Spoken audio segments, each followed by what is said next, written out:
ગાંધીનગરની cyber crime વિભાગ દ્વારા 2 આરોપીને પકડી પાડવામાં, જેમાં એક આરોપી અમરેલીનો છે અને બીજો સુરતનો છે. તેઓ બંને આ ફ્રોડ કરી અરજદારોને નોકરી આપવાની લાલચ આપી અને સાયબર ફ્રોડ કરતા હોવાનું તપાસમાં ખુલ્યું છે.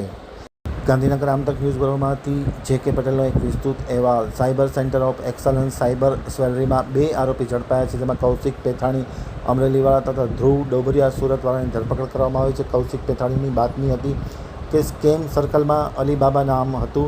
એન્ડ ટુ એન્ડ સર્વિસ પૂરી પાડતો હતો, નોકરી માટે લાલચ આપતો હતો, ઇન્ટરવ્યૂ અને લખવાની પ્રેક્ટિસ કરાવતો હતો. બંને આરોપીઓ સાયબર સ્વેલરીમાં મુખ્ય દેશોની મુલાકાત લઈ ચૂક્યા હતા, જેમાં યુએઈ, લાઓસ, શ્રીલંકાની મુલાકાત આ બંને આરોપી લઈ ચૂક્યા હતા. સાઉથ આફ્રિકા અને જ્યોર્જિયાના નવા સાયબર ફ્રોડના નવા સેન્ટરો ખોલવાની વિચારણા કર્યા હતા.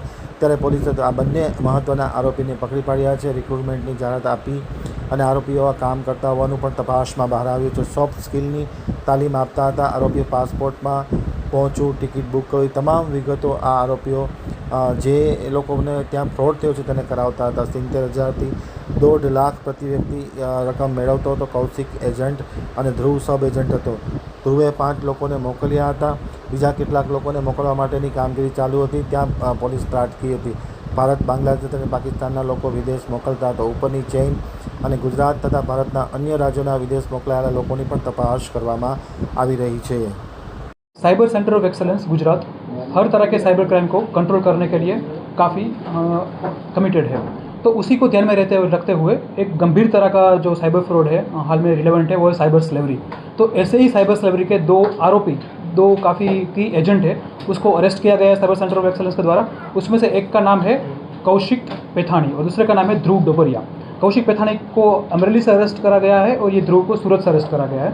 अभी यहाँ पे जो स्लेवरी का जो चीज़ है उसमें इंटरेस्टिंग बात 2-3 है.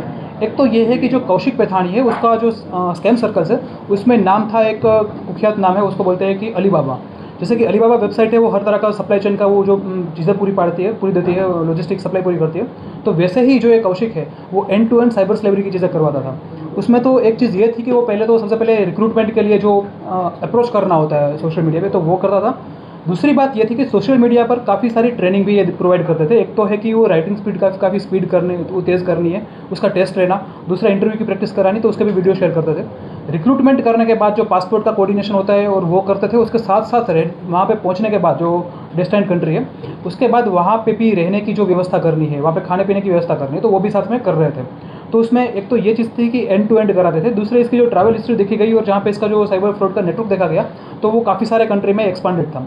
उसमें से एक था Laos, Cambodia, Sri Lanka, UAE, Myanmar और थाईलैंड. तो इतने कंट्री में ये मतलब विजिट कर चुके हैं. और इंटरेस्टिंग चीज़ एक और बात ध्यान में आई है कि जो साइबर स्कैम के जो ट्रेडिशनल जो कंट्रीज़ है वहाँ पे ये एक्सपांड करके नए एवेन्यूज़ देख रहे हैं. क्योंकि म्यांमार में के पार्क में जो अभी ये अटैक करा गया और बाद मतलब जो डिपोर्ट करे गए जो स्कैमस्टर्स को, उसके बाद कैम्बोडिया में भी ऐसे डिपोर्ट करे गए. तो उसके बाद ये लोग नई नई जगह ढूंढते हैं. तो उसमें से एक ध्यान में आई है जॉर्जिया और एक आई है साउथ अफ्रीका. तो ये 2 कंट्री में भी फ्यूचर में एक्सपांड होने का काफ़ी वो इस तरह का चल रहा है, ट्रेंड दिखने में आ रहा है. तो उस डायरेक्शन में भी पूरी इन्वेस्टिगेशन की जाएगी, जांच की जाएगी और इसके ऊपर नीचे के एजेंट पकड़ने में भी हमारा और भी रोल रहेगा. और साथ में और कौन कौन से विक्टिम्स यहाँ पे जो उसके भोग बने हैं तो उसके आगे भी प्रॉपर इन्वेस्टिगेशन किया जाएगा. Thank you.